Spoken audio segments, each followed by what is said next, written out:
Hello guys, welcome to our channel. This is Manali Singh and in this video I am going to start the second chapter of macroeconomics, that is basic concepts of macroeconomics. As now आगे जाके हम national income जैसा बड़ा topic पढ़ने वाले हैं, तो उसके लिए ये सब बेसिक्स को अच्छे से समझ लेना, रटना नहीं, अच्छे से समझ लेना हमारे लिए बहुत इम्पॉर्टेंट है. तो आइए हम शुरू करते हैं second chapter. Okay, so what is domestic territory. Okay, तो डोमेस्टिक टेरिटरी बहुत ही इम्पॉर्टेंट कॉन्सेप्ट है नेशनल इनकम अकाउंटिंग का. तो डोमेस्टिक की टेरिटरी को हम इस तरह से इंक्लूड कर सकते हैं. बाय गिविंग सम एग्जांपल्स हम आपको बताएंगे कि एक्चुअली में डोमेस्टिक टेरिटरी होती क्या है. Okay, so first, ships and aircrafts owned and operated by normal residents between two or more countries.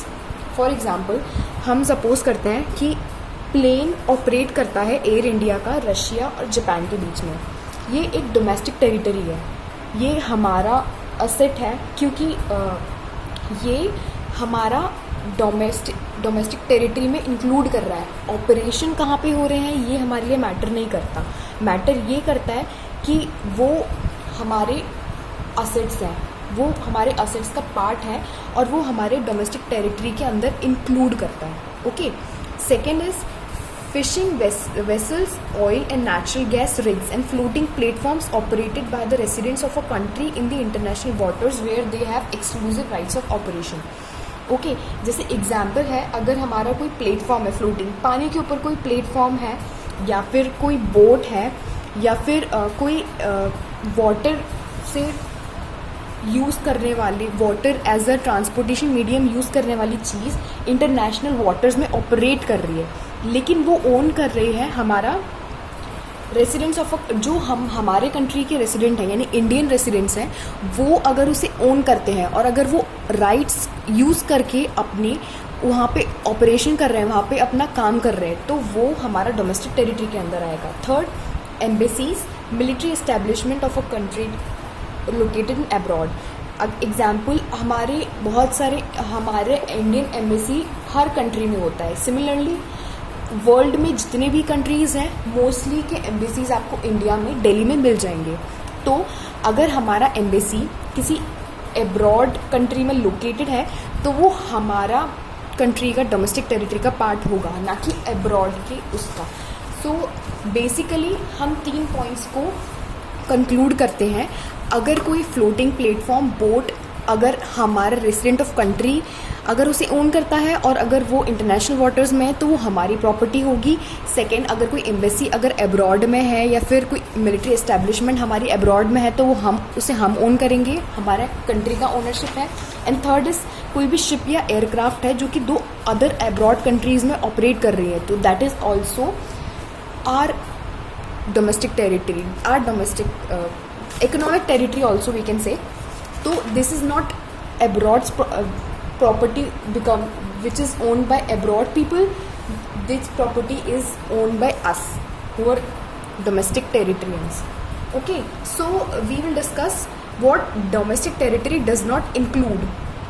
Okay, if the embassies, military establishment, consulates of other countries are here in India, तो वो domestic territory. Japan example, जैसे Japan है तो Japan की embassy अगर India में है तो जैसे हमारी इंडियन एम्बेसी जापान में होगी तो वो हमारे डोमेस्टिक टेरिटरी के अंदर आएगी, वैसे ही जापान की अगर एम्बेसी इंडिया के अंदर है तो वो जापान की डोमेस्टिक टेरिटरी के अंदर आएगा. सिमिलरली अगर कोई इंटरनेशनल ऑर्गेनाइजेशन है जैसे कि UNO, WHO, जैसे कि world health organisation WHO, everybody knows, अगर हमारे अपने जियोग्राफिकल बाउंड्रीज़ के अंदर है तो वो हमारी डोमेस्टिक टेरिटरी का पार्ट नहीं है, वो उस कंट्री के डोमेस्टिक टेरिटरी का पार्ट है जहाँ पे वो बिलोंग करते हैं, जहाँ पे उनके हेड क्वार्टर्स हैं. Okay, so what does not come under domestic territory? Embassies of other foreign countries and the international organisations, offices etcetera. Okay, so our first topic domestic territory is over. Now moving on to the second one, what are normal residents? Okay, normal residents वो होते हैं, वो individual और वो institution होते हैं जो किसी कंट्री में रिसाइड करते हैं, रहते हैं और उनका जो इकोनॉमिक इंटरेस्ट है उसी कंट्री के अंदर होता है, यानी कि जो भी वो इकोनॉमिकली करेंगे या इकोनॉमिकली कमाएंगे वो उस कंट्री के अंदर टैक्स पे करेंगे और उस कंट्री के अंदर लगाएंगे। ओके, तो सेंटर ऑफ इकोनॉमिक इंटरेस्ट में रियली मतलब क्या इम्प्लाई करता है कि वो पर्टिकुलर इंडिविजुअल को इंडिया में रहना है और उसकी सेकेंड पॉइंट ये होगा कि वो अपनी जो भी बेसिक इकोनॉमिक एक्टिविटीज़ है, अर्निंग, स्पेंडिंग, एक्यूमुलेशन, जो भी होगा वो उसी कंट्री में होना चाहिए जहाँ पे वो रिसाइड कर रहा है।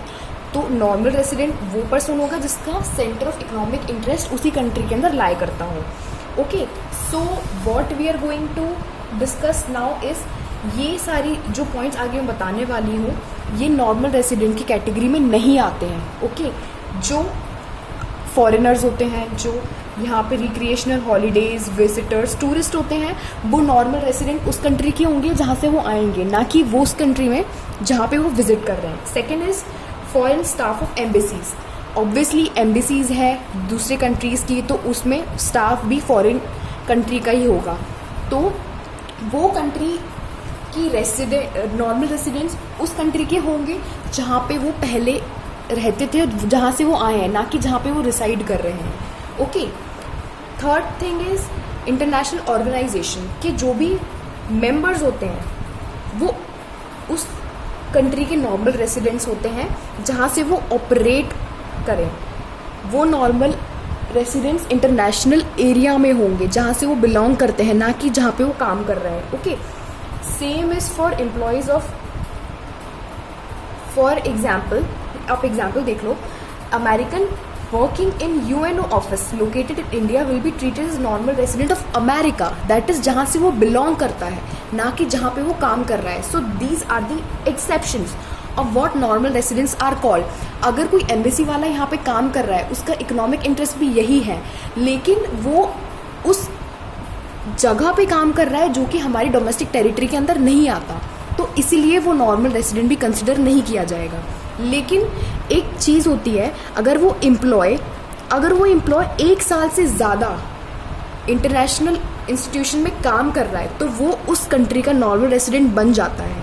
ठीक है, इसे एग्जाम्पल हुआ, लास्ट एग्जाम्पल क्या था कि अमेरिकन अगर यूएनओ इंडिया में लोकेटेड काम कर रहा है तो वो नॉर्मल रेसिडेंट अमेरिका का होगा, इंडिया का नहीं। लेकिन अगर वो 1 साल से ज़्यादा काम कर रहा है तो फिर हम उसे ये बोलेंगे कि वो नॉर्मल रेसिडेंट ऑफ इंडिया हो गया। ओके, और फिफ्थ पॉइंट ये हो सकता है कि जो भी क्रू मेंबर्स होते हैं और जितने भी कमर्शियल ट्रैवलर्स होते हैं, सीजन वर्कर्स होते हैं जो कि लेस देन अ ईयर के लिए इंडिया में आते हैं, तो वो लोग नॉर्मल रेसिडेंट नहीं होंगे।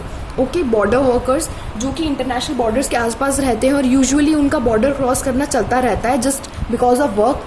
आप कभी ऐसा कुछ मत करना वरना पकड़े जाओगे। इन लोगों का काम ही होता है ये चीज़ करना कि वो बॉर्डर्स पे ध्यान देना, ध्यान रखना, और उनका रेगुलर काम होता है वहाँ पे बॉर्डर को क्रॉस करना। तो वो लोग उस कंट्री के नॉर्मल रेसिडेंट कहलाएंगे जहाँ पे वो रहते हैं, ना कि जहाँ पे वो काम करते हैं। Okay, so 6 points are foreign tourist, foreign staff of embassies, international organizations, okay, and employees of that international organization. Fifth point is crew members of foreign vessels, commercial travels and seasonal workers who are living in India for less than a year. Okay, they are not normal resident. Sixth point is border workers. Okay, so this topic is over. We already completed domestic territory and normal resident. So now we are moving toward the next topic, citizenship and residency. Okay, so बहुत बार ऐसा होता है कि students citizenship और रेसिडेंटशिप के बीच में confuse हो जाते हैं। सो ये दोनों बिल्कुल डिफरेंट कॉन्सेप्ट, बिल्कुल डिफरेंट टर्म्स हैं। सिटीजनशिप बेसिकली होता एक ही लीगल कॉन्सेप्ट है, this is related to legality. Okay, जहाँ पे आप बर्थ ले रहे हो और जहाँ पे आपके पास कुछ लीगल प्रोविजंस होते हैं allowing a person to become a citizen, वो होता है सिटीजनशिप। ओके, जहाँ पे आप बर्थ ले रहे हैं तो आप वहाँ के सिटीजन हैं। इसके लिए क्या होता है, आप इंडियन सिटीजनशिप 2 तरह से पा सकते हैं, या तो आप वहाँ पर बर्थ लेकर आपको ऑटोमेटिक सिटीजनशिप मिल जाएगी। सेकंड, अगर आप इंडिया से बाहर हैं और आप वहाँ पे आके इंडियन लॉज के अकॉर्डिंग अप्लाई करते हैं इंडियन सिटीजनशिप्स के लिए, तो उस तरह से भी आपको सिटीजनशिप मिल सकती है। हर कंट्री के अलग अलग रूल्स होते हैं, अलग अलग, कुछ कंट्रीज पावरफुल होते हैं तो वहाँ पे सिटीजनशिप लेना बहुत हार्ड होता है, जैसे America, Canada and various other, Singapore.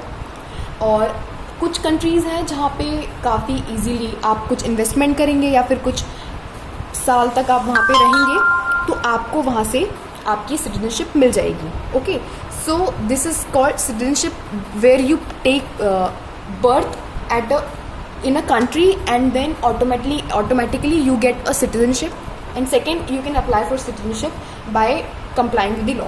Okay, so moving on to the next concept, that is residentship. Okay, residentship is an economic concept. We talked about normal resident, okay, where the economic interest is lying. Okay, so if you are performing your basic economic activities as a person, so for more than a year, okay, then you become a resident. So becoming resident is easy and becoming citizen is lot more harder. So if an individual is a normal resident of a country, वो उस country में reside करता है 1 साल से ज़्यादा और उसका सारी इकोनॉमिक एक्टिविटीज़ जैसे कि खरीदना, बेचना, सेव करना, कमाना, सब उसी कंट्री में लाई करेगा. So hope you understood the basic difference between citizenship and residentship. Okay, so now moving to the third main topic of our chapter, that is what is factor income and what is transfer income. By name we can just have a guess that if the income is transferring without doing anything, it is called transfer income, and factor income is what we are rendering something. We are rendering our services to someone and then he is giving something in return. This is called factor income. So first we will discuss about factor income. Okay, so factor income वो income होती है जो कि हम जैसे factor of production हमने last video में discuss किया था, land, labour, capital and enterprise, जिसकी हेल्प से प्रोडक्शन होता है गुड्स का. तो अगर हम उस फैक्टर ऑफ प्रोडक्शन को हाउस होल्ड सेक्टर दे और उसके अगेंस्ट हमें कोई सर्विसेज, हमारी सर्विसेज की इनकम मिले, factor income, that is factor income in the production process. Okay, so example क्या हो गया इसके, rent, wages, interest, profit. Okay, and जो हम कमाते हैं फैक्टर इनकम की तरह, वो नॉर्मल रेसिडेंट्स जो कि उस कंट्री में रिसाइड कर रहे हैं वो नेशनल इनकम में इंक्लूड करते हैं. ओके, जो नेशनल होल नेशंस इनकम में उसमें इंक्लूड करते हैं. ऑन द अदर हैंड अगर हम ट्रांसफ़र इनकम की बात करें तो ट्रांसफ़र इनकम वो इनकम रिसीव हो रही है without giving any productive services. हमने कोई भी सर्विसेज नहीं दी है, स्टिल हमें कोई इनकम मिल रही है, तो वो ट्रांसफ़र इनकम होगी.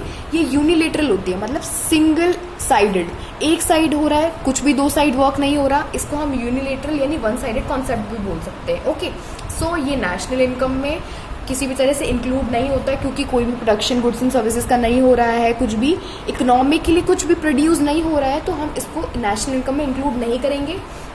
ओके, और ये आइदर डोमेस्टिक टेरिटरी से इंक्लूड हो सकता है विद इन इंडिया, और बाहर से डोनेशंस, अगर गिफ्ट्स, ऐसी कुछ चीज़ें आ रही हैं तो उसको भी हम क्या नाम है ट्रांसफ़र इनकम में इंक्लूड कर सकते हैं. एग्जाम्पल क्या हुआ, old age pension, scholarship, unemployment allowances, pocket money, etcetera. Okay, so ये एग्जाम्पल हो गए ट्रांसफ़र इनकम के. अगर हम एक एग्जाम्पल ट्रांसफ़र इनकम और फैक्टर इनकम का देखना चाहें तो ये भी हो सकता है कि जो गवर्नमेंट को हम टैक्सेस पे करते हैं वो एक तरह से हमारा ट्रांसफ़र इनकम होता है, क्योंकि गवर्नमेंट हमको उसके लिए कुछ नहीं, गवर्नमेंट ने हमें उसके लिए कोई गुड्स एंड सर्विसेज कुछ नहीं दिया, स्टिल हम उन्हें टैक्सेस पे कर रहे हैं. तो ये एक तरह से एग्जांपल हो गया ट्रांसफ़र इनकम का. और सिमिलरली जो गवर्नमेंट हमें सब्सिडीज़ पे करती है, आपने सब्सिडी सुना होगा, जैसे कि गैस सिलेंडर्स पे सब्सिडीज़ होती हैं. सब्सिडीज़ मतलब कुछ डिस्काउंट दे देना, तो वो डिस्काउंट भी एक तरह से हमारे लिए ट्रांसफ़र इनकम होगा जो कि गवर्नमेंट ने हमें दिया है लेकिन हमने उसके लिए कुछ नहीं किया. Okay, so this is the basic difference. If we are doing rendering some services and then we are getting some income, तो वो हमारा होगा फैक्टर इनकम. अगर हम कुछ नहीं कर रहे हैं, कोई प्रोडक्ट और सर्विसेज नहीं दे रहे हैं, स्टिल हमें कोई इनकम मिल रही है, तो वो ट्रांसफ़र इनकम हो जाएगा. ओके, एक और छोटी सी चीज़ मैं बताना चाहूँगी. अगर आपने यहाँ छोटा सा कॉलम देख पा रहे हैं तो ये है डिफरेंस है एक current transfers versus capital transfers. जो ट्रांसफ़र रिसीट्स होती हैं, जो ट्रांसफ़र से हमें मिलता है, वो जनरली 2 टाइप का होता है, करंट ट्रांसफ़र और capital transfer. Okay, so current transfer क्या होते हैं, वो इनकम में से दिए जाते हैं जनरली, और कैपिटल ट्रांसफ़र्स क्या होते हैं, वो जनरली किसी की वेल्थ है, किसी की सेविंग्स है, बहुत बड़ी वेल्थ है, उसमें से अगर कोई पे कर रहा है तो उसको हम बोलेंगे कैपिटल ट्रांसफ़र। ओके, और जनरली हम पॉइंट आउट करें तो करंट ट्रांसफ़र रेगुलरली पे किया जाता है, नेचर उनका रेगुलर पेमेंट होता है, लेकिन कैपिटल ट्रांसफ़र आर इरेगुलर, कभी कभी थोड़ा बहुत देना। ओके, क्योंकि कैपिटल ट्रांसफ़र बड़े अमाउंट में होता है ज़्यादातर। And current transfer consumption process के लिए होता है, जैसे कि ओल्ड एज पेंशन हो गया, तो वो ओल्ड पीपल को मिलता है फॉर कंजम्पशन प्रोसेस, उनकी डे टू डे नीड्स को पूरी करना। लेकिन जो कैपिटल ट्रांसफर होते हैं वो capital formation investment kind of purposes के लिए दिए जाते हैं। अगर एग्जांपल हम देखें करंट ट्रांसफर्स का, तो old age pension, gifts, unemployment allowances, ये सब हमारे कंजम्पशन प्रोसेसेस के लिए। लेकिन अगर कैपिटल ट्रांसफर के एग्जाम्पल्स हम देखें तो investment grants, capital gains tax, war damages, ये सब बड़े बड़े अमाउंट में कभी कभी देने वाले ट्रांसफर्स होते हैं। तो हमने एक और चीज़ पढ़ी, करंट ट्रांसफर्स जो कि इरेगुलर होते हैं, इनकम से दिए जाते हैं, और कैपिटल ट्रांसफर्स जो कि इरेगुलर होते हैं, वेल्थ से दिए जाते हैं, और वो जनरली कैपिटल फॉर्मेशन के लिए यूज़ होते हैं। ओके, अगर आपको जो फैक्टर इनकम और ट्रांसफर इनकम जो हमने थर्ड टॉपिक में पढ़ा था उसका बेसिक्स डिफरेंस भी देखना है तो आप यहाँ पे देख सकते हैं। First of all as usual meaning हम देखेंगे, जो इनकम फैक्टर ऑफ प्रोडक्शन की सर्विसेज से मिलती है वो फैक्टर इनकम हुई, लेकिन अगर हमने कुछ भी सर्विसेज रेंडर नहीं की हैं तो ट्रांसफ़र इनकम हो गई। इसका नेचर होता है कि फैक्टर इनकम नेशनल इनकम और डोमेस्टिक इनकम दोनों में आता है।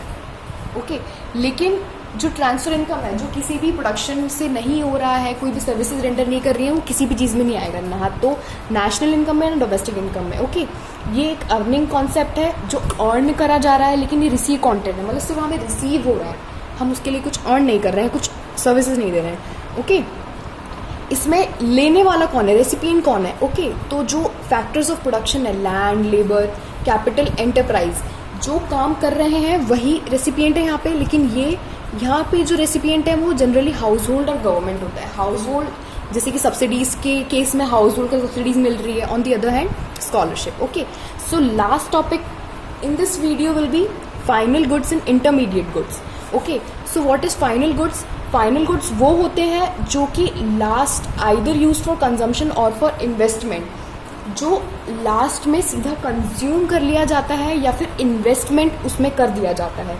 जैसे कि goods purchase by consumer as they are meant for final consumption. Milk bought by household, तो वो हमने पीने के लिए ले लिया है, तो वो हमारा क्या होगा, फाइनल गुड होगा। लेकिन इंटरमीडिएट गुड क्या होता है, वो गुड्स जिसे हम यूज़ कर रहे हैं एक और चीज़ बनाने के लिए, या तो हमने उसे खरीदा है और उसे दोबारा बेचने वाले हैं, या फिर हम उसे उसका प्रोडक्शन फर्दर प्रोडक्शन करने वाले हैं। जैसे कि मिल्क अगर स्वीट्स बनाने के लिए लिया गया है, या फिर मिल्क दोबारा से बेचने के लिए लिया गया है, तो वो इंटरमीडिएट गुड होगा।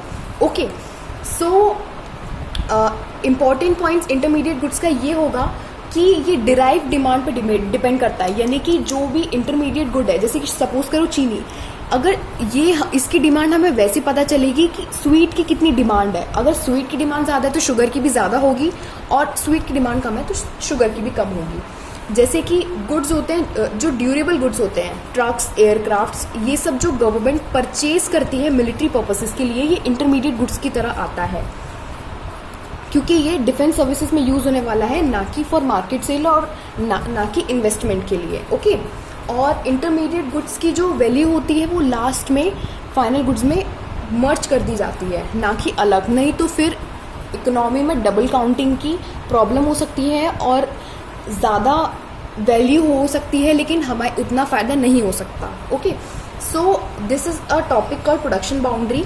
हमें अगर ये चीज़ देखनी है कि जो एक बाउंड्री होती है, अगर कोई भी गुड इसके बीच में प्रोडक्शन कर रहा है, सो हाँ, अगर कोई भी गुड प्रोडक्शन में चल रहा है और इस बाउंड्री के अंदर है तो वो इंटरमीडिएट गुड होगा, लेकिन जैसे ही वो इस बाउंड्री के बाहर जाता है तो वो फाइनल गुड हो जाएगा।